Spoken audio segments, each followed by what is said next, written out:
ہیں کہ اگر عبد القادر اپنا معاملہ سمندر پہ ڈال دے تو ایک لمحے میں ایک قطرہ پانی نہیں بچے گا اور پورا سمندر سوکھ جائے گا۔ یہ سرکار غوث اعظم کی شان ہے۔ اس لیے سرکار غوث اعظم کی ہم شان کیا بیان کر سکتے ہیں۔ آپ نے بہت سارے واقعات سنے، میں چاہتا ہوں کہ یہ دور علمی دور ہے، اور آج ہمارے جو مخالف ہیں وہ اہل سنت پر طرح طرح سے اعتراض کرتے ہیں، الزام لگاتے ہیں، اور صرف اہل سنت کے خلاف لوگ ہی نہیں، عالمی سطح پر یہودی، عیسائی، مغربی دنیا سب کے سب اس پر تلی ہوئی ہے کہ جس چیز کا نام اسلام ہے اسے کمزور کیسے کیا جائے، اور جس قوم کو اوریجنل مسلمان کہتے ہیں انہیں مٹایا کیسے جائے۔ یہ ایک منظم کوشش ہے، مگر ہم ہیں جو غافل ہیں۔ آج ہماری باتوں پہ وہ ہنستے ہیں کہ یہ تو ادھر ادھر کی باتیں کرتے ہیں، کیسے کیسے واقعات سناتے ہیں۔ ہم مانتے ہی نہیں اس مصنف کو جس کی تم باتیں بتا رہے ہو۔ یہ کہاں کا واقعہ تم نے، یہ لکڑی اور مکڑی کا واقعہ کہاں سے شروع کر دیا؟ اس طرح کی باتیں ہمارے مخالفین کرتے ہیں۔ ایسے وقت میں سنیوں کے علماء پہ لازم ہے کہ وہ اپنی قوم کو قرآن اور حدیث کی مضبوط روایتیں اپنی قوم کو سنائے بھی، انہیں یاد بھی کرائیں، اور آنے والی نسل کی اتنی اچھی تربیت کر دیں کہ چاہے وہ عالم بنے یا نہ بنے، مگر مجلسوں میں آ کر وہ اتنا اسٹرانگ ہو جائے اور اتنا مضبوط ہو جائے کہ اگر وہ امریکہ بھی کمانے کے لیے جائے تو کمائی تو امریکہ میں کرے، مگر مسلک امام احمد رضا کا رکھے، کچھ بھی کرے، اتنا ہمیں مضبوط کرے۔ آج یہ سخت ضروری ہے، اس لیے ہم چاہتے ہیں سنائے تو واقعہ، مگر کوئی واقعہ ایسا نہ ہو کہ کوئی وہاں انگلی رکھ سکے کہ یہ کس کتاب کی ہے، یہ تو سند ضعیف ہے، یہ تو کمزور راوی ہے، یہ اس کو ہم نہیں مانتے، یہ تو من گھڑت لگ رہی ہے، یہ تو موضوع لگ رہی، اس کی کسی کو ہمت ہی نہ پڑے۔ اس کی صورت یہ ہے کہ آج ہم چاہتے ہیں کہ اپنے ان چاہنے والے اور حضور غوث اعظم سے محبت کرنے والے ان شہدائیوں کو آج ہم قرآن کی زبان میں بتائیں کہ دیکھو اللہ کا قرآن کس طریقے سے اس مسلک کی مضبوطی کو ثابت کرتا ہے جس مسلک پہ آپ ہو، اور اس ایمان کی کتنی تائید کرتا ہے قرآن جو ایمان تمہارے سینے میں ہے۔ واقعات تو اردو کتابوں میں بھی بہت سارے لکھے ہیں، مگر میں چاہتا ہوں کہ قرآنی شکل میں آپ کو سناؤں تاکہ آپ کہیں بھی آنکھوں میں آنکھیں ڈال کے کسی سے بات کر سکیں اور آپ اس سے پوچھ سکیں تم غوث اعظم پہ انگلی اٹھاتے ہو، ذرا قرآن کی اس آیت کا تم جواب تو دو۔ یہ ضرورت ہے اس وقت۔ آپ نے سنا ہوگا اللہ کے ایک نبی گزرے ہیں حضرت سلیمان علیہ السلام۔ یہ وہ نبی ہے جنہوں نے ایک دن اللہ کی بارگاہ میں ایک دعا مانگی تھی، اور وہ دعا ایسی تھی کہ اللہ تعالیٰ نے ان کی دعا قبول بھی فرما لی۔ انہوں نے دعا کیا مانگی؟ رب حب لی۔ توجہ سے سنیے گا، ہماری بات ضائع نہ ہونے پائے، ہو سکتا ہے کہ یہ تادیر آپ کو یاد رہے، اور ممکن ہے کہ اس کے ذریعے آپ کہیں بھی مخالف کا جواب بھی دے سکیں۔ انہوں نے دعا مانگی رب حب لی من الصالحین۔ دوسری جگہ دعا مانگی رب حب لی ملکن لا ينبغی لأحد من بعدی انکا انت الوہاب۔ یہ دعا حضرت سلیمان علیہ السلام نے مانگی۔ یہ دعا کہاں لکھی ہے؟ یہ لکھی ہے 23ویں پارے میں۔ 23ویں پارے کی یہ آیت ہے، حضرت سلیمان علیہ السلام نے دعا مانگی۔ اس کا مطلب کیا ہے دعا کا؟ اے میرے اللہ، تو مجھے ایسی بے مثال حکومت دے دے کہ میرے بعد کوئی بھی آئے مگر ایسی حکومت نہ پائے جیسی حکومت تو مجھے دے۔ مجھے ایک شاندار، جاندار، بے مثال حکومت دے دے۔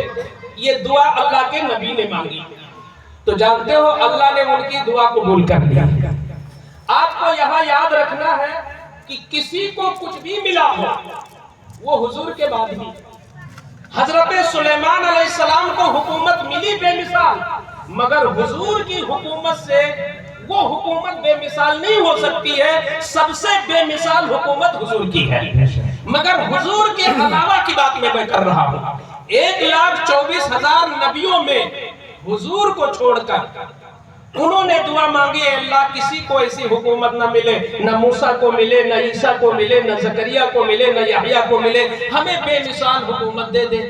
تو اللہ تعالیٰ نے ان کی دعا قبول کی اور فرمایا، اللہ فرماتا قرآن میں فَسَخَّرْنَا لَهُ الرِّيحَ تَجْرِي بِأَمْرِهِ، پس ہم نے ان کی دعا قبول کر لی اور ہوا کو بھی انہی کی غلامی میں دے دیا۔ ہوا کو ان کی غلامی میں دے دیا اور ہوا پر ان کو قابو دے دیا۔ یعنی ہوا بھی اپنی مرضی سے نہیں چل سکتی کہ چاہے اتر کو چلے چاہے پچھم کو چلے، ادھر ہوا کا رخ ہوگا جدھر سلیمان چاہیں گے۔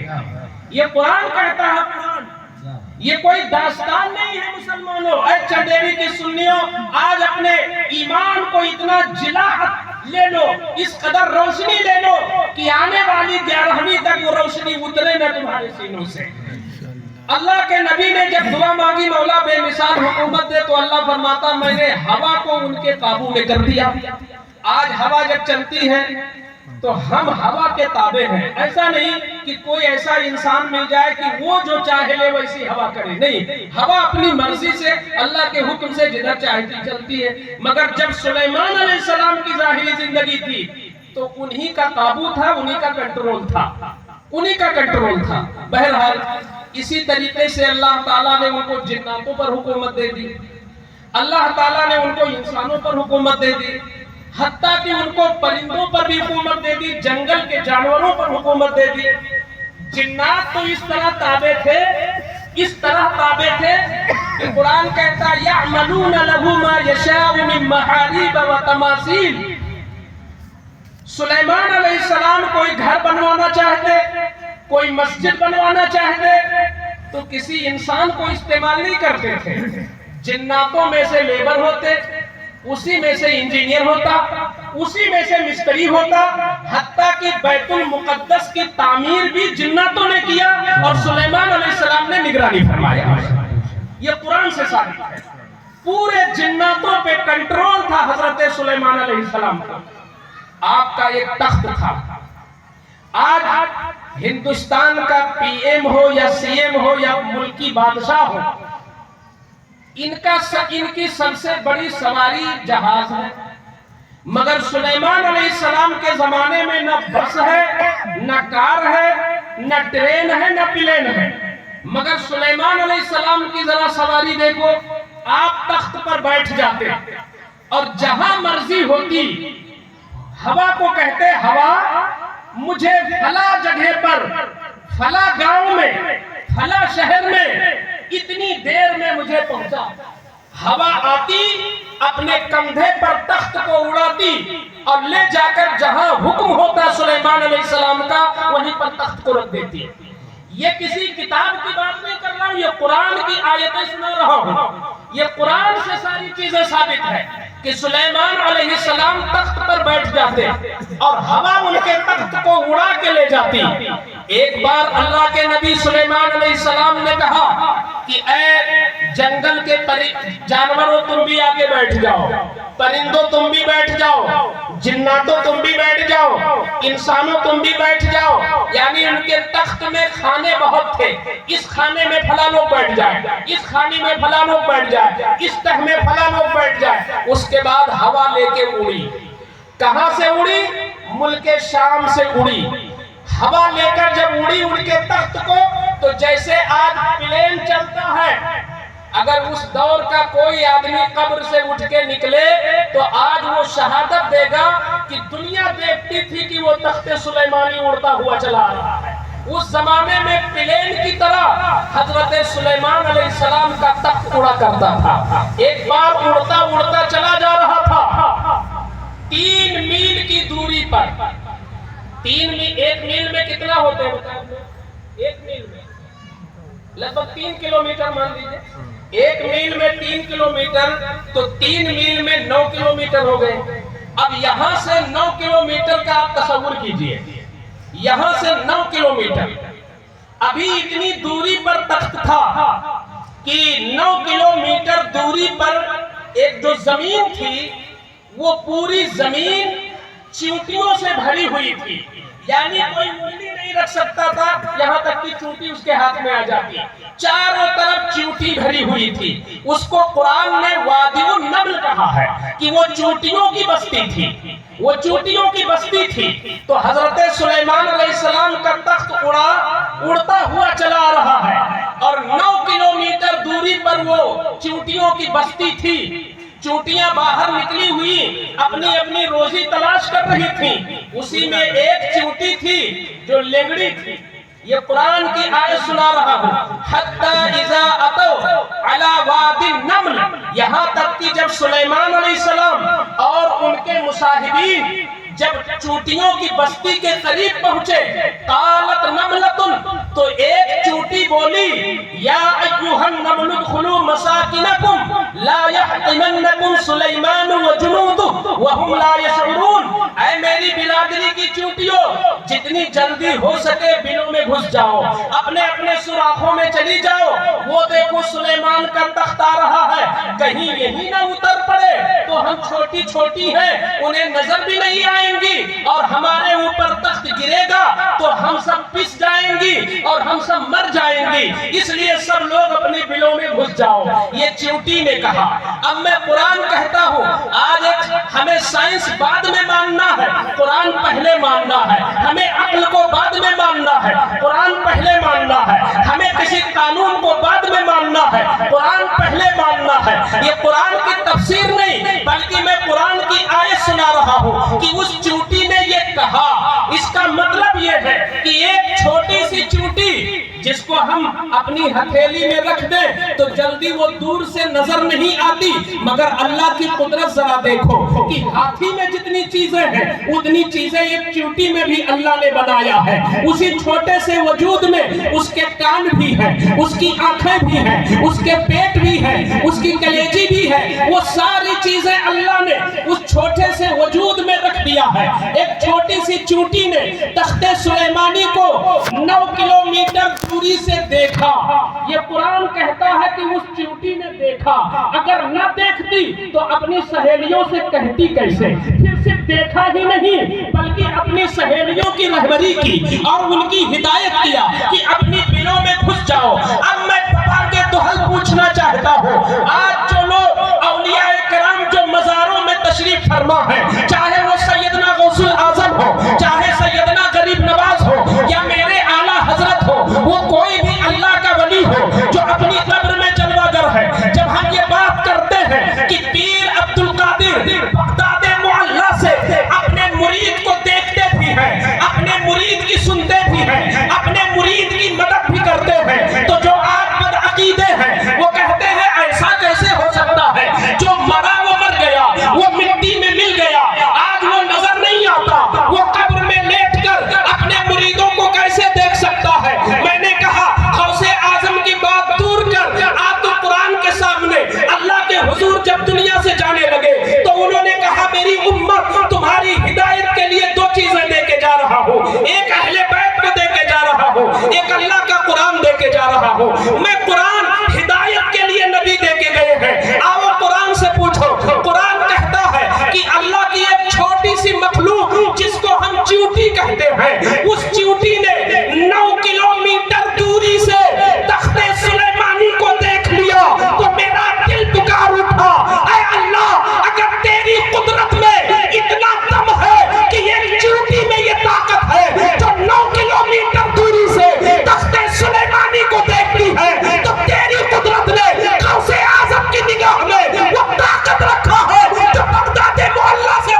صاحب اجمیر کی نہ کرو، ان سے بات سلیمان کے زمانے کی چونٹی کی پوچھو کہ یہ بتاؤ قرآن میں ہے کہیں کہ نہیں ہے؟ تمہاری جماعت میں بھی حافظ ہوں گے، یہ بتاؤ کہ سلیمان علیہ السلام کے تخت کو چونٹی نے دیکھا، یہ کوئی ضعیف روایت ہے؟ یہ بھی کیا، یہ حدیث نہیں، یہ تو قرآن ہے، اور قرآن وہ ہے کہ ایک حرف کا انکار کرو گے تو ایمان سے نکل جاؤ گے۔ سلیمان علیہ السلام کے زمانے کی اس چونٹی نے دیکھا، اچھا صرف دیکھا ہی نہیں، جب اس نے اپنی سہیلیوں سے کہا یا ایھا النمل ادخلوا مساکنکم لا یحطمنکم سلیمان وجنودہ وہم لا یشعرون، ذرا اس کی عقل مندی تو دیکھو، وہ کیا کہتی ہے کہ اپنی سوراخوں میں جلدی سے چلی جاؤ، کہیں ایسا نہ ہو کہ لا علمی میں سلیمان اور ان کا لشکر یہی نہ اتر پڑے اور ہم لوگ پیس ڈالی جائے۔ لا علمی میں اس نے قید لگائی، لا علمی میں، گویا کہ ایک چھوٹی سی چونٹی بھی جانتی ہے کہ اللہ کا جو نبی ہوگا، جو برگزیدہ بندہ ہوگا، وہ کسی مخلوق پر ظلم نہیں کر سکتا ہے، وہ کسی مخلوق پر ظلم نہیں کر سکتا ہے۔ ہاں یہاں تخت اگر اترے گا اور ان کا لشکر اگر یہاں اترے گا بھی تو لا علمی میں ہمیں کچلا جائے گا، جان بوجھ کر نہیں کچلا جائے گا۔ آج دنیا اتنی ترقی کر گئی ہے، دوربین سے آپ کیا کیا دیکھ لیتے ہو، خوردبین سے آپ بہت کچھ دیکھ سکتے ہو، مگر میں کہتا ہوں کہ کیا کوئی ایسا آلہ امریکہ نے بنایا؟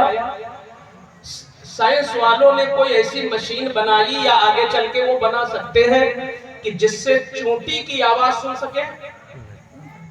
ایسا 1450 سال سے دنیا ترقی کرتی چلی جا رہی، لوگ چاند پر پہنچ گئے، چاند پر جا کے چلے آئے، مگر ایسی مشین نہیں بنا سکے کہ جس سے چونٹی کی آواز سن لیں۔ مگر 9 کلومیٹر دوری سے سلیمان علیہ السلام نے سنا کہ نہیں سنا اس کی بات۔ اب آپ کہو گے سلیمان علیہ السلام نے کیسے سنا؟ تو آگے جو آیت ہے اس میں یہ ہے فَتَبَسَّمَ ضَاحِكًا مِّن قَوْلِهَا، چونٹی کی بات سن کر سلیمان علیہ السلام مسکرا پڑے، چونٹی کی بات سن کر سلیمان علیہ السلام مسکرا پڑے، یہ قرآن کہتا ہے۔ تو اگر چونٹی کی بات سنی نہیں تو مسکرائے کیوں؟ اور قرآن کہہ بھی رہا ہے من قولہا، اس کی بات سے مسکرائے، یوں ہی نہیں مسکرائے، اس کی بات پر مسکرائے۔ تو جب سلیمان علیہ السلام چونٹی کی وہ ہلکی آواز جو میری کان میں بھی بولتی رہے تو پتہ نہ چلے، جب 9 کلومیٹر دوری سے سلیمان کے کانوں میں اس کی ہلکی آواز سن لیا، اس کی ہلکی آواز سن لیا، تو نماز فجر کے بعد یا جلسے کے ختم ہونے کے بعد آپ بلند آواز سے جو سلام پڑھتے ہو تو کیا مدینے کے آقا اس سلام کو نہیں سن سکتے ہیں؟ سلیمان سے افضل مصطفیٰ ہے، ان کی سماعت سے افضل مصطفیٰ کی سماعت۔ زندہ باد، زندہ باد، بے شک۔ نبیوں کی شان تو ہوتی ہے کہ وہ چونٹیوں کی آواز سن لیتے ہیں، تو ہماری نعتوں کو کیوں مصطفیٰ نہیں سنتے؟ ہمارے سلام کو بھی آقا سنتے ہیں۔ پھر اس کے بعد میں کہتا ہوں اگر 10-20 سال بعد یا 50 سال بعد ہو سکتا ہے کوئی ایسی مشین بن جائے جس سے چونٹی کی ہلکی سی آواز ہو سکتا ہے سن لے امریکہ، کوئی ایسی مشین آگے چل کے بن جائے، یہ تو کسی طرح سمجھ میں آتی ہے، لیکن اس کی بولی کو سمجھ بھی لے کہ وہ کیا کہہ رہی ہے نہیں ہو سکتا۔ اگر اس کی سرسراہٹ کہ ہاں چونٹی کچھ کہہ رہی ہے، اگر وہ ہلکی سرسراہٹ کے لیے کوئی مشین بن جائے، یہ عقل میں آتی ہے، مگر عقل اس کو قبول نہیں کرتی کہ وہ مشین بتا بھی دے صاف صاف کہ اس چونٹی نے کیا کہا، تو پتہ یہ چلا کہ ساری دنیا کی توانائی اور عقل مندی اور ٹیکنالوجی جہاں پر فیل ہو جاتی ہے، وہاں سے ایک نبی کی طاقت شروع ہوتی ہے، وہاں سے نبی کی توانائی شروع ہوتی ہے۔ زندہ باد، زندہ باد، بے شک۔ کیا بات کرتے ہیں؟ معاذاللہ، نہ جانے کس عالم میں لوگوں نے یہ ساری باتیں کہہ دیا کہ دیوار کے پیچھے سے نہیں سنتے۔ بتائیے دیوار کے پیچھے سے تو ہمارے یہ حافظ لوگ بھی سن لیں گے۔ ابھی اگر یہاں ہم تقریر کریں مائک نہ بھی ہو تو پردے کے پیچھے سے لوگ سن لیں گے. تو جب ہم لوگ دیوار کے پیچھے سے سنتے ہیں تو کیا مصطفیٰ دیوار کے پیچھے نہیں سن سکتے؟ یہاں حال تو یہ ہے کہ جن کو حضور کے صدقے میں نبوت ملی ہے، حضور کے صدقے میں نبوت ملی ہے، وہ 9 کلومیٹر سے چونٹی کی آواز سن بھی رہے ہیں، سمجھ بھی رہے ہیں اور سن کر مسکرا بھی رہے ہیں. یہاں پر ایک میں پیغام بھی اس میں دینا چاہوں گا. وہ جو چونٹی تھی نا، تفسیر میں لکھا ہے کہ وہ چونٹی اتفاق سے لنگڑی تھی اور وہی چونٹی ان کی سردار تھی ساری چونٹیوں کی، ملکہ، یعنی اسی کی چلتی تھی. وہ جب کہتی نکلو تب بلوں سے سب نکلتی، جب کہتی گھس جاؤ تو سب گھس جاتی. یعنی سب نے اس کو اپنا مقتدا اور اپنا امام بنا رکھا تھا چونٹیوں نے. اس واقعے کو اللہ نے قرآن میں رکھا کیوں ہے؟ کبھی غور کیا؟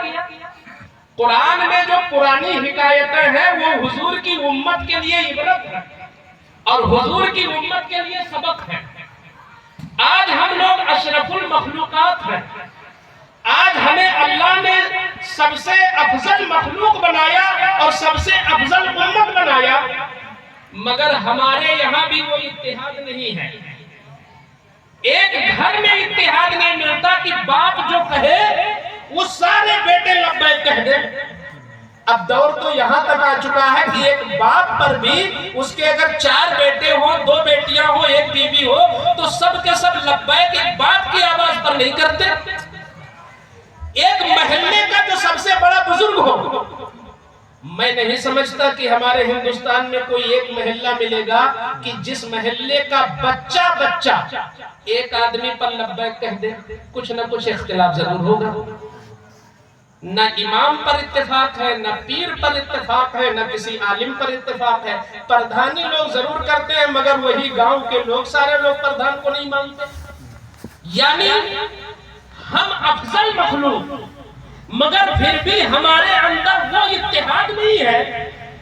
اور ایک اتنی چھوٹی سی مخلوق، توجہ چاہوں گا، ایک اتنی چھوٹی سی مخلوق جو جلدی دیکھنے میں بھی نہیں آتی، ان کے اندر ایسا اتحاد کہ ایک لنگڑی چونٹی کو مقتدا بنایا اور ساری چونٹیاں اسی کے فیور میں، اس کے حکم پر لبیک، اس کی آواز پر لبیک.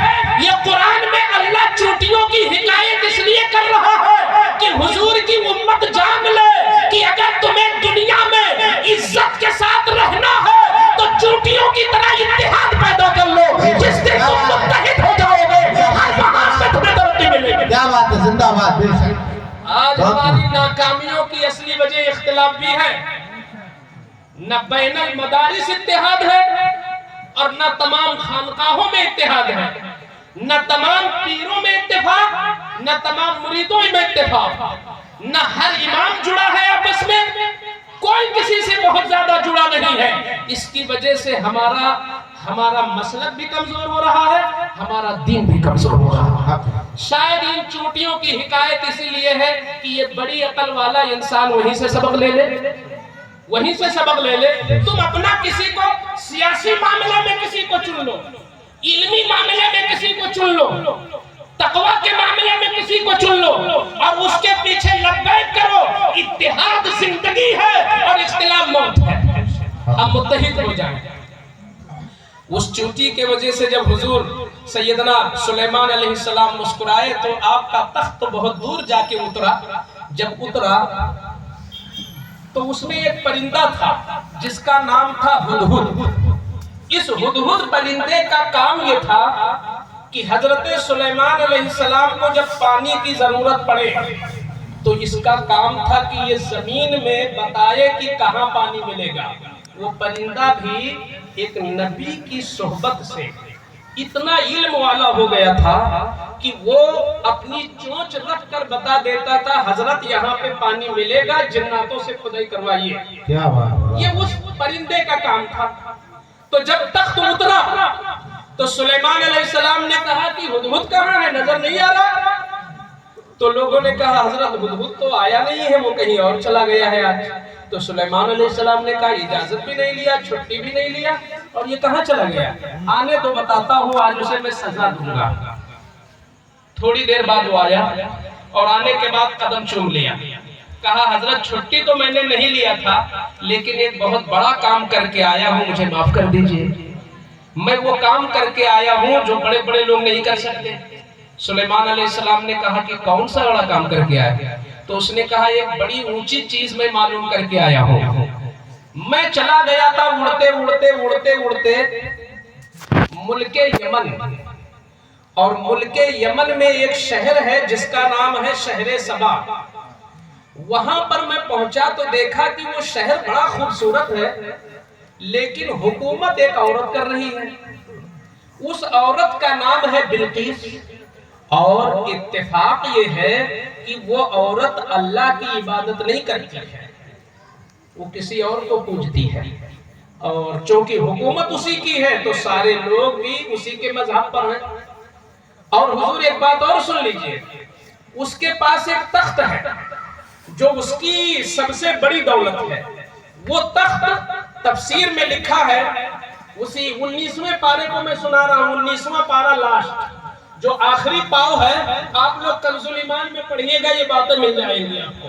یہ اس لیے میں قرآن سے سنا رہا ہوں تاکہ جو ہمارے نئے نئے نوجوان بیٹھے ہیں، یہ موبائل میں بہت کچھ جان چکے ہیں، کمپیوٹر میں بہت کچھ جان چکے ہیں۔ مجھے یقین ہے کہ آج کا عقل مند انسان اگر کمپیوٹر اور موبائل کے اتنے آپشن جان سکتا ہے تو وہ قرآن کی ان باتوں کو بھی سمجھ سکتا ہے انشاءاللہ۔ کیوں نہیں سمجھ سکتا ہے؟ اور جب کہیں ضرورت پڑے، تم ٹرین میں ہو، تم پلین میں ہو، تم پلیٹ فارم پہ ہو، تم بس میں چل رہے ہو، تم ہوٹل میں بیٹھے ہو، اگر دین مصطفیٰ پر کوئی بات چلے، مسلک اعلیٰ حضرت میں کوئی بات چلے، سنیوں کے عقیدے پر کوئی بات چلے، ولیوں کے بارے میں کوئی بات چلے، تو کوئی ضروری نہیں کہ ان اماموں کو وہاں بلایا جائے۔ ہماری قوم کا ہر فرد اتنا مضبوط ہو کہ موٹی موٹی باتیں وہ ضرور کر سکے۔ یہ بتاؤ، آپ کے باپ کو کوئی کچھ کہتا ہے تو آپ اس کا جواب دیتے ہو، آپ کی ماں کو کوئی کچھ کہتا ہے تو آپ جواب دیتے ہو، آپ کے بیٹے کو کوئی برا کہتا ہے آپ جواب دیتے ہو، تو حضور کو اگر کوئی غلط کہا تو جواب کون دے گا؟ غوث اعظم کا صدقہ ہم کہتے ہیں، ان کے اوپر انگلی اٹھایا تو جواب کون دے گا؟ آپ دو گے، مگر کب دو گے؟ جب تقریروں کو تقریروں کی طرح سنیں گے آپ، جب آپ یہاں میٹیریل لیں گے اور جانیں گے، تبھی آپ اپنے دین کی پاسبانی کر سکتے ہیں اور اپنے مسلک کی ترجمانی کر سکتے ہیں۔ سلیمان علیہ السلام نے کہا اچھا اس عورت کے بارے میں تم بتاتے ہو، اس کا تخت کیسا ہے؟ تو اس نے کہا حضور 40 گز چوڑا ہے اور 80 گز لمبا ہے، اور ہیرے جواہر سونا چاندی بڑے بڑے جو قیمتی دھاتیں ہیں ان سے وہ سجا ہوا ہے اور بہت وزنی ہے۔ وہ سب سے بڑی دولت ہے اس عورت کی، تخت، اور وہ حکومت کر رہی ہے، اور چونکہ وہ اللہ کو نہیں مانتی تو کوئی بھی وہاں اللہ کو نہیں مانتا۔ یہ خبر میں لے کے آیا ہوں، آپ اس کی تبلیغ کریں۔ یہ اس ہدہد پرندے نے کہا، تو حضرت سلیمان علیہ السلام نے فرمایا سننظر اصدقت ام کنت من الکاذبین، میں تمہارا ٹیسٹ لیتا ہوں ابھی تم سچ بول رہے ہو کہ یوں ہی بات بنا رہے ہو، میں تمہارا ابھی ٹیسٹ لیتا ہوں۔ یہ 19واں پارہ پڑھ رہا ہوں، میں تمہارا امتحان ابھی لیتا ہوں۔ آپ نے منگایا کاغذ اور لکھا اس پر خط، کس کو؟ اسی بلقیس عورت کو، ایمان کی دعوت دیا۔ جب اس خط کو لکھا، پیک کیا، مہر لگایا، اور اوپر سے لکھ دیا انہو من سلیمان و انہو بسم اللہ الرحمن الرحیم۔ یہ جو خط ہے یہ سلیمان کی طرف سے ہے، اللہ کے نام سے ہے۔ فرمایا اذهب بکتابی ھذا، اے پرندہ یہ خط لے اور اس عورت کو جا کے پہنچا کے آ، اس خط کو لے اور اس عورت کو پہنچا کے آ، اور سن وہاں پر وہ کہتی کیا ہے، اس کا جواب بھی مجھے لا کے بتا۔ میں آج پوچھنا چاہتا ہوں، یہ کوئی قصہ پارینہ نہیں ہے کسی کتاب کی، یہ کوئی لیلا مجنون والی کہانی نہیں کہ آپ ادھر سے سنو ادھر سے ٹال دو۔ آج بھی قرآن میں لکھا ہے اور قرآن کا ایک ایک حرف ایسا صحیح ہے کہ اس کے ایک حرف کا کوئی انکار نہیں کر سکتا۔ اللہ کے نبی نے کہا کہ یہ خط لے جا، اس کو پہنچا کے آ۔ میں کہتا ہوں ملک شام سے ملک یمن جانا اور ملک یمن جا کر کے اس کے محل کو دیکھنا اور محل میں جا کر کے اس عورت تک پہنچنا اور اس کی گود میں خط کو پہنچانا اور اس کا جواب لے کے آنا، یہ پرندے کا کام ہے یا انسان کا کام ہے؟ بولیے ذرا۔ انسان کا ہے نا۔ پرندوں کو تو ایسا شعور نہیں ہوتا، پرندوں کو تو اتنی عقل نہیں ہوتی۔ آج جو کام ڈاکیا کرتا ہے کہ للت پور کے قریب چندیری ہے اتنی دور پر، وہاں پر نظام بھائی رہتے ہیں اور وہ مسجد سے اتنا قریب میں گھر ہے، یہ ان کے گھر کا نمبر ہے، تب جا کے ڈاکیا لا کے خط پہنچاتا ہے۔ مگر آج جو ڈاکیا کر سکتا ہے کام، ہزاروں سال پہلے اسی زمین پر اللہ کے ایک نبی نے ایک پرندے سے وہ کام لیا ہے۔ پرندہ لے کے گیا وہ خط اور اس عورت کی گود میں ڈالا اور اس عورت نے جو کچھ کہا وہ سارا آتے جواب دیا۔ میں یہیں سے جب پڑھا تو میرے دل نے کہا اے شیر محمد برکاتی، اللہ اللہ، مذہب اسلام کتنا بلند ہے اور سنیوں کا عقیدہ کتنا مضبوط ہے کہ دیکھو سنیوں کے عقیدے کی حمایت قرآن کر رہا ہے، سنیوں کے مسلک کی حمایت قرآن کر رہا ہے۔ ہم یہ کہتے ہیں کہ اللہ کا جو نبی ہوتا ہے وہ بھی طاقتور ہوتا ہے اور اللہ کے نبی کی جو صحبت میں ہوتا ہے وہ بھی طاقتور ہوتا ہے۔ اس پرندے میں شعور کہاں سے آیا؟ دنیا کا کوئی اور پرندہ نہیں جو تمہارا خط بھی لے جائے اور جہاں تم پہنچاؤ اس تک پہنچا بھی دے اور اس کا جواب بھی لائے۔ یہ ہر پرندہ نہیں کر سکتا، ہر پرندہ نہیں کر سکتا، لیکن جس پرندے کو ایک نبی کی صحبت مل گئی اس پرندے میں یہ عقل آ گئی کہ جو انسان کام کر سکتا ہے وہی کام وہ پرندہ کر سکتا ہے۔ تو وہیں سے ہمیں ذہن مل گیا کہ یہ جو واقعہ ہے کہ غوث اعظم کی گلیوں میں جو رہنے والا کتا تھا جو وہاں کی ہڈیاں چباتا تھا، جب شیخ احمد جام کا شیر وہاں پہ پہنچا تھا اور شیر نے گائے پہ حملہ کیا تھا تو غوث اعظم کے کتے نے اس شیر کو پھاڑ دیا تھا۔ آج لوگ سوچتے ہیں ایک کتا ایک شیر کو کیسے پھاڑ سکتا ہے؟ میں کہتا ہوں تم یہ بتاؤ شیر کتے کو کیسے پھاڑ سکتا ہے، بعد میں بتانا، پہلے یہ بتاؤ ایک پرندہ انسان کا کام کیسے کر سکتا ہے؟ تو وہ کہے گا وہ نبی کی صحبت کی برکت تھی۔ تو میں کہتا ہوں وہ بغداد والے غوث اعظم کی برکت تھی کہ جو پاور شیر میں نہیں تھا وہ غوث اعظم کے کتے میں وہ پاور آ گیا تھا۔ نعرہ تکبیر، نعرہ رسالت، علماء اہل سنت و جشن غوث الورا کانفرنس، نعرہ تکبیر، نعرہ رسالت، زندہ باد زندہ باد۔ جب وہ خط اس کی گود میں گرا تو اللہ کے نبی کا نام پڑھ کر وہ لرز گئی کہ سلیمان نے کہا ہے میری طرف سے ہے یہ، اور وہ کہہ رہے ہیں میں نبی ہوں، اللہ ایک ہے۔ تو اس نے اپنے دربار کو سجایا اور پورے شہر کے بڑے بڑے لوگوں کو بلایا اور اس نے کہا سنو ایک بہت بڑا حادثہ ہو گیا ہے۔ لوگوں نے کہا کیا ہوا؟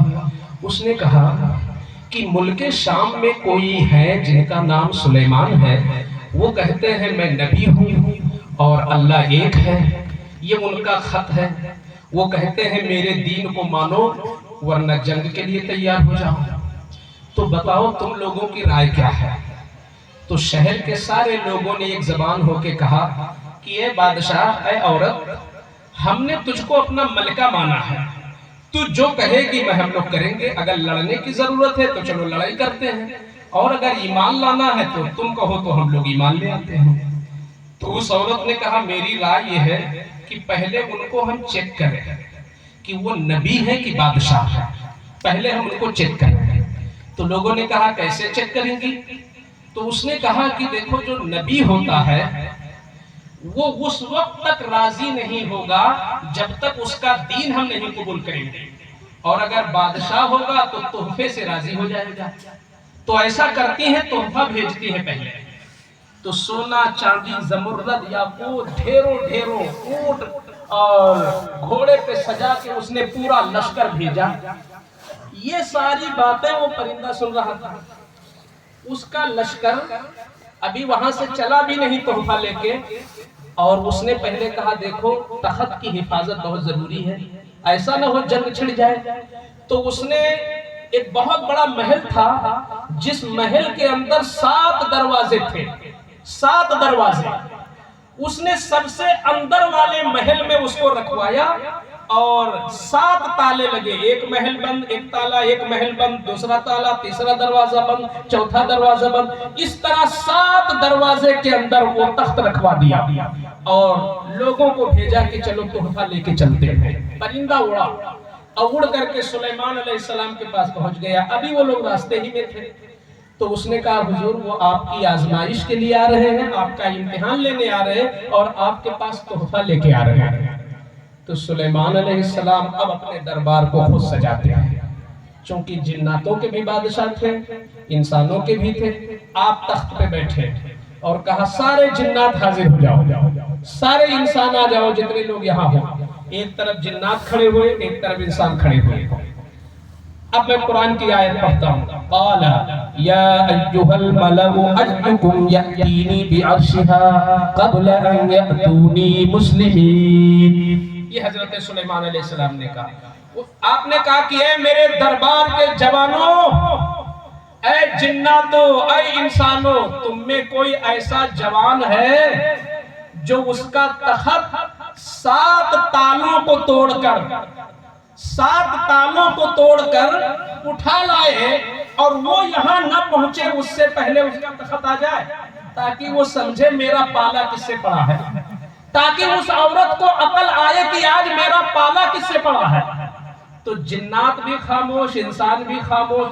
اب کون بھئی, سینکڑوں میل دوری پر تخت تھا, سینکڑوں میل دوری پر, وہ بھی 7 دروازوں کے اندر پیک تھا اور ہر دروازے پہ اتنا بڑا تالا اور ایک سپاہی بیٹھا تھا. سارے سپاہیوں سے لڑنا, تالا توڑنا اور اس تخت کو اٹھانا جو 80 گز لمبا اور 40 گز چوڑا اور ہیرے اور جواہر سے جکڑا ہوا اتنا وزنی کنٹلوں کون لا سکتا تھا. تو جنات بھی خاموش, انسان بھی خاموش. ایک جنات تھا جو بہت کڑیل تھا, اس کو اپنی جوانی پہ بڑا ناز تھا, وہ کھڑا ہو گیا, حضرت کے سامنے آ گیا. اب اس نے کہا قال عفریت من الجن انا آتیک بہ قبل ان تقوم من مقامک وانی علیہ لقوی امین. اس نے کہا حضور میرے اندر اتنی طاقت ہے کہ آپ جو یہاں مجلس سجائے ہیں یہ مجلس ختم بھی نہیں ہونے پائے گی, اور میں کئی 100 میل دور جا کر کے اس تخت کے سارے تالے توڑ کر کے میں اٹھا کے لا کے پیش کر دوں گا, آپ مجھے اجازت دیجیے. وہ نہیں پہنچے گی حتیٰ کہ آپ کی مجلس بھی نہیں ختم ہوگی. اب مجلس کب ختم ہونی تھی؟ ظہر کے وقت, اور یہ معاملہ تھا 8-9 بجے کا. تو اس نے کہا میں جا کے لے آؤں گا, مجلس نہیں ختم ہوگی. تو آپ نے فرمایا نہیں, میں اس سے بھی جلدی چاہتا ہوں. اتنا ٹائم میرے پاس کہا ہے کہ تم 3-4 گھنٹہ میں لے کے آؤ گے, میں اس سے جلدی چاہتا ہوں. ہے کوئی تم میں مرید ہو؟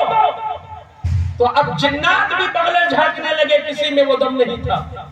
جنات خاموش. اب انسانوں میں ایک شخص کھڑا ہوا, سامنے آیا. وہ کون تھا؟ وہ حضرت کا وزیر خاص حضرت آصف بن برخیا, جو ولی بھی تھے اور حضرت سلیمان کے خاص خادم تھے. انہوں نے کہا قال الذی عنده علم من الكتاب انا آتیک بہ قبل ان یرتد الیک طرفہ.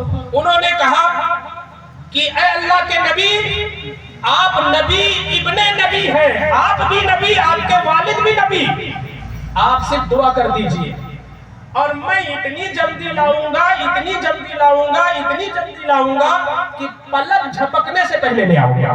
کیا بات, آپ کہو نا بھائی سبحان اللہ, سبحان اللہ. یہ کوئی ایسی کتاب کی بات نہیں جس پہ آپ کو شبہ ہو. یہ قرآن کا لفظ پڑھ رہا ہوں, قبل ان یرتد الیک طرفک. طرف کے معنی پلک, پلک جھپکنے سے پہلے, پلک جھپکنے سے پہلے. آپ یہ بتاؤ پلک جھپکنے میں کتنا سمے لگتا ہے؟ ابھی تو آج کا انسان یہ بھی نہیں بتا سکتا کہ پلک جھپکنے میں کتنا سمے لگتا ہے. مان لو 1 سیکنڈ لگتا ہے یا 2 سیکنڈ لگتے ہیں، تو 1-2 سیکنڈ کا معنی ہی کیا ہے؟ کنٹلوں وزنی تخت اور سینکڑوں میل دوری پر رکھا، وہ بھی 7 تالے میں بند، ہر تالے پر سپاہی مامور، سب کو ہٹانا، سب کو توڑنا اور اٹھا کے اپنے کندھے پر لانا، اس کے لیے پلک جھپکنا، وہ بھی پلک جھپکنے سے پہلے. یہ نہیں کہ پلک جھپکنے میں کتنا ٹائم لگے گا، پلک جھپکنے سے بھی پہلے. مجھے لگتا ہے اس سے کم وقت ہو بھی نہیں سکتا، اس سے کم وقت اس کی تعبیر ہی نہیں ملے گی آپ کو کتابوں میں کہ پلک جھپکنے سے بھی پہلے. کوئی کہے گا یہ تو سنیوں کا ڈھکوسلا ہے. اب وہ لوگ جن کے عقیدے یہ ہیں حضور کے لیے، معاذ اللہ حضور کے لیے، وہ ذرا سلیمان علیہ السلام کی صحبت میں رہنے والے ولی کا اس جواب دے. کیا بات ہے، کیا بات ہے. آصف بن برخیہ کا جواب لے آئے سارے بدعقیدے. انہوں نے کہا پلک جھپکنے سے پہلے لے آؤں گا. ابھی کہہ ہی رہے تھے کہ نیچے دیکھا تو تخت موجود تھا. کیا بات ہے، سبحان اللہ، سبحان اللہ. موجود تھا. یہ قرآن ہے، قرآن. اب چندیری کے مسلمانوں سے میں پوچھنا چاہتا ہوں کہ غوث اعظم کا وہ فرمان جو آپ کے یہ ائمہ علماء سناتے رہتے ہیں محفلوں میں، غوث اعظم کہتے ہیں لَوِن کَشَفَتْ عَوْرَةٌ لِمُرِيدِي بِالْمَشْرِقِ وَأَنَا بِالْمَغْرِبِ لَسَتَرْتُهَا. اگر میرا چاہنے والا دنیا کے ایک کونے میں ہو اور میں دوسرے کونے میں رہوں، اگر اس کی کوئی حاجت پڑ جائے تو وہی بیٹھے بیٹھے ہاتھ بڑھا کے مدد کر. سبحان اللہ، سبحان اللہ. یہ غوث اعظم کا فرمان ہو سکتا ہے آج کی عقلی دنیا میں، ہو سکتا ہے آج کی سائنسی دنیا میں کسی کے اندر شبہ پیدا ہو. اب آج کی نئی نسل، یہ سائنس پڑھنے والے، ٹیکنالوجی پڑھنے والے، کالج میں پڑھنے والے، یونیورسٹیز میں پڑھنے والے ہمارے نوجوانوں کو آج کے بدعقیدے بہکاتے ہیں. کہتے ہیں یہ دیکھو تمہارے یہاں کا عقیدہ تو ذرا دیکھو کہ وہ مشرق میں بیٹھے ہو اور مرید مغرب میں بیٹھا ہو، وہاں سے ہاتھ بڑھا دیں گے تو کتنے عرب، کتنا ان کا لمبا ہاتھ ہو گیا کہ وہاں سے وہاں ہاتھ پہنچا دیں گے اور فوراً مدد کر دیں گے. میں نے کہا وہ بات وہیں رکھو، آؤ قرآن کا ذرا تم جواب دو کہ حضرت آصف بن برخیہ یہ نبی نہیں ہے، یہ حضرت سلیمان علیہ السلام کی امت کے ولی ہیں. اب ذرا یہ بتاؤ کہ تمام نبیوں میں سب سے افضل کون؟ بولو مصطفیٰ. ہمارے نبی صلی اللہ علیہ وسلم تمام نبیوں میں سب سے افضل، اور ساری امتوں میں سب سے افضل حضور کی امت. یہ تو اتفاق ہے نا. حضور کی نسبت سے یہ امت بھی ساری امتوں میں افضل، اور حضور کی امت کے جو ولی ہوں گے وہ دیگر امتوں کے ولیوں سے بھی افضل. یہ بات ہوگی نہیں، 3 باتیں ملا ہو. سارے نبیوں میں افضل مصطفیٰ، ساری امتوں میں افضل حضور کی امت، اور ساری امتوں کے ولیوں سے افضل حضور کی امت کے ولی. اب آ جاؤ حضرت سلیمان علیہ السلام کی امت کے جو وہ ولی تھے آصف بن برخیہ، وہ ولی ضرور تھے مگر سید الاولیاء نہیں تھے. وہ سارے ولیوں کے سردار نہیں تھے، وہ ولی تھے. سلیمان علیہ السلام کے صحابی تھے اور ولی تھے مگر سارے ولیوں کے سردار نہیں تھے. مگر ان کی طاقت قرآن کیا بیان کر رہا ہے کہ پلک جھپکنے سے پہلے اتنا وزنی تخت جو ہے سینکڑوں میل دوری سے پلک جھپکنے سے پہلے پہنچا دیا. اب ذرا تم بتاؤ کہ سب سے اعلیٰ نبی کی، سب سے اعلیٰ امت کا، سب سے اعلیٰ ولی کہ جس کا جہاں طلبہ ہو سارے ولیوں کی جہاں سر نہ پہنچ سکے اس کے اوپر غوث اعظم کا طلبہ ہے، تو وہ کیوں نہیں اپنے مریدوں کی مدد کر سکتا ہے؟ وہ مشرق میں بیٹھ کر مغرب میں رہنے والے مرید کی حاجت پوری کر سکتا ہے. زندہ باد، زندہ باد، زندہ باد. کیا بات ہے. کوئی غوث اعظم کی کرامت پہ حملہ کرے تو ان سے آصف بن برخیہ کا مسئلہ پوچھ لے کہ یہ بتاؤ کہ تخت بلقیس کو کون لایا تھا؟ وہ نبی تھے کہ ولی تھے؟ اور ولی تھے تو یہ بتاؤ کہ ولیوں کے سردار تھے کہ عام ولی تھے؟ تو وہ کہے گا نہیں سردار تو وہ نہیں تھے، ان کے بارے میں سرداری کا کوئی ذکر نہیں ملتا۔ اور غوث اعظم کا حال یہ ہے کہ ان سے پہلے بھی جو ولی گزرے اور قیامت تک جو ولی آئیں گے سارے ولیوں کے سردار غوث اعظم۔ تو جب اس امت، اس نبی کی اس امت کا وہ ولی، سلیمان کی امت کے وہ ولی جو سردار اولیاء نہیں ہے، جب اتنا بڑا کام کر سکتے ہیں تو سب سے اعلیٰ نبی کی، سب سے اعلیٰ امت کا، سب سے اعلیٰ ولی اگر مشرق میں رہ کے مغرب میں اپنے مرید کی حاجت پوری کرتے تو اعتراض کیا ہے؟ کیا بات ہے، بے شک۔ پتہ چلا کہ سنیوں کا مسلک ہی مضبوط ہے۔ اب آپ لوگ الحمدللہ جانے والے ہیں بلگرام، میں نے سنا ہے، کون کون لوگ جانے والے ہیں بلگرام شریف؟ انشاءاللہ وہ شہباز بھائی ملے تھے، بتا رہے تھے ماشاءاللہ بس کا بھی انتظام ہے، عرس واسطی میں جانے والے ہیں آپ لوگ۔ تو عرس واسطی میں جائیں گے، کس لیے جائیں گے؟ تاکہ دعا قبول ہو جائے نا۔ بہت اہم بات بتانے جا رہا ہوں، کوئی اٹھے نا۔ عرس واسطی میں ان کی گاڑی کا کرایہ 2000 ہے اپ ڈاؤن، لیکن فیسلٹی بہت زیادہ ہے، لیٹ کے جانا ہے، لیٹ کے آنا ہے۔ 2000 خرچ کریں گے، 2-3 دن سب ملا کے خرچ ہوگا، تب جا کر کے دعا وہاں قبول ہوگی۔ کیا فاتح بلگرام وہاں یہاں سے نہیں سنیں گے آپ کی دعا؟ سنیں گے نا؟ تب وہاں کیوں جا رہے ہیں 2000 خرچ کرنے؟ کوئی کہے بھئی اجمیر جاتے ہو، بغداد جاتے ہو، بلگرام جاتے ہو، بریلی جاتے ہو، مسولی جاتے ہو، اگر تم لوگوں کے عقیدے میں ہے کہ اللہ کا ولی ہر جگہ سے قبول کر لیتا ہے تو یہی سے کیوں نہیں دعا کر لیتے؟ تو اس کا کیا جواب ہوگا؟ اس کا جواب بھی میں قرآن سے دیتا ہوں۔ ہر چیز میں قرآن سے پیش کر دوں تاکہ کوئی چیز اندھیرے میں نہ رہ جائے کہ یہ جانے کی کیا ضرورت ہے جب ولی ہر جگہ سے دے دیتے ہیں۔ اب بے شک دیتے ہیں لیکن جانے والے کا معاملہ ذرا الگ ہوتا ہے۔ اس کو بھی میں ثابت کر دوں۔ حضرت مریم کا نام سنا ہے؟ حضرت مریم کے ابا کا نام سنا ہے؟ حضرت عمران۔